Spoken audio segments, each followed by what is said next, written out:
Davlatobod tumanidagi ishlarimiz davom etmoqda. Ayni vaqtda biz Namgot Invest mas'uliyati cheklangan jamiyatini tarmog'ini bir necha marta ogohlantirishga qaramasdan hisoblagich mana transformator hamma qurilmalar ichkarida. Tarmoqdan ichkariga olib kirib ketilgan liniya bor, lekin transformatorlar ichkarida.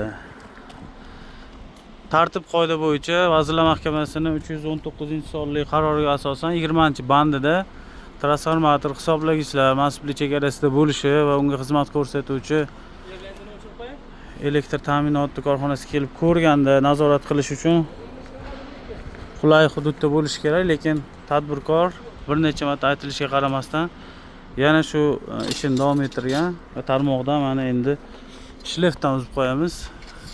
Qachonki o'sha tartib qoidaga asosan mana shu texnik shartda ko'rsatilganga asosan tarmog'i pastiga yoki o'ziga qulay joyga olib chiqib transformator o'rnatgandan keyin yana qaytadan ulab beriladi.